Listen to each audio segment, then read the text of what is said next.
Hai, Assalamualaikum. Anda bersama saya Farah untuk Mingguan Aman sekali ini dan jom kita lihat apakah berita dari dalam dan luar negara yang menarik sepanjang minggu lalu.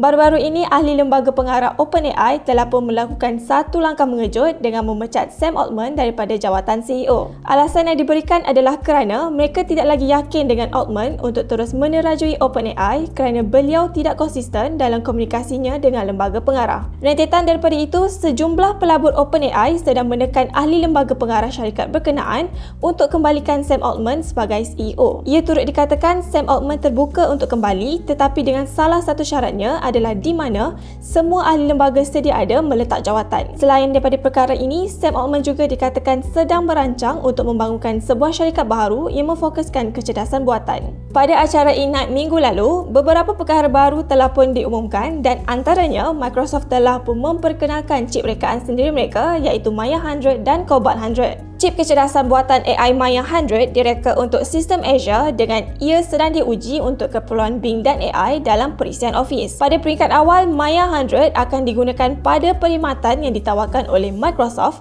sebelum turut ditawarkan pada pelanggan mereka yang lain. Sementara itu, chip Cobalt 100 pula ialah chip untuk pelayar pertama rekaan Microsoft. Ia menggunakan seni bina ARM dan mengandungi 128 teras CPU. Ia direka khusus untuk perkhidmatan awanan menerusi platform Azure. Menurut laporan 9 to 5 Mac, Apple akan mula menyokong RCS Universal Profile yang merupakan sebuah piawaian yang ditetapkan oleh GSM Association. Melaluinya, isu teks daripada Android dipaparkan dalam warna hijau di dalam iMessage akan dapat diselesaikan. Pengumuman Apple ini hadir kerana EU menguatkuasakan Digital Markets Act yang memaksa pengeluar membolehkan mesej diterima pengguna rentas platform. Ia sama sahaja seperti tindakan mereka yang akun menggunakan USB-C pada iPhone. Selutika Berhad yang dikenali sebagai sebuah syarikat yang menghasilkan produk-produk penjejak Bluetooth sebelum ini pernah memfailkan saman buat kali pertamanya di Mahkamah Malaysia. Dan terkini, Selutika Allied Solutions Sdn Bhd, syarikat yang dimiliki sepenuhnya oleh Selutika Berhad, telah memfailkan saman yang sama terhadap Apple South Asia Private Limited di Singapura pula baru-baru ini. Saman ini difailkan kerana menurut Selutika Allied Solutions,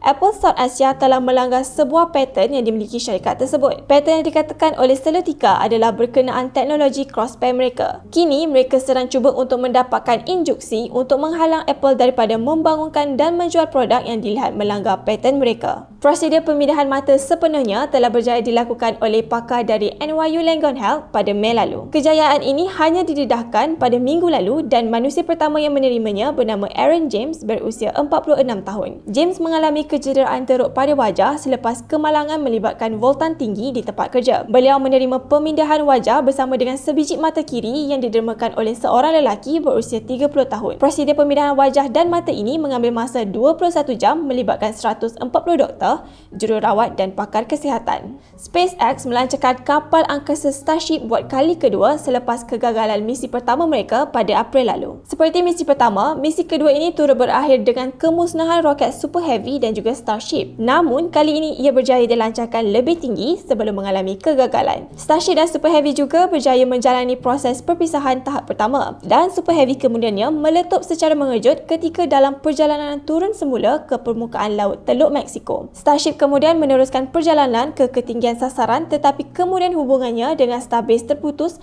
dan ia dipercayai turut telah meletup. SpaceX mengatakan misi kali ini masih dilihat sebagai kejayaan kerana kesemua 33 enjin Raptor pada Super Heavy menyala semasa pelancaran. SpaceX masih melakukan analisa telemetri untuk melihat apakah sebenarnya yang berlaku kepada Starship yang menyebabkan hubungan terputus dengan starbase. Dalam arena otomotif, Timbalan Menteri MITI Kementerian Pelaburan, Perdagangan dan Industri telah pun menyatakan kerajaan telah berbincang dengan Pro 2 dan Proton untuk mengeluarkan kereta elektrik masing-masing menjelang tahun 2025.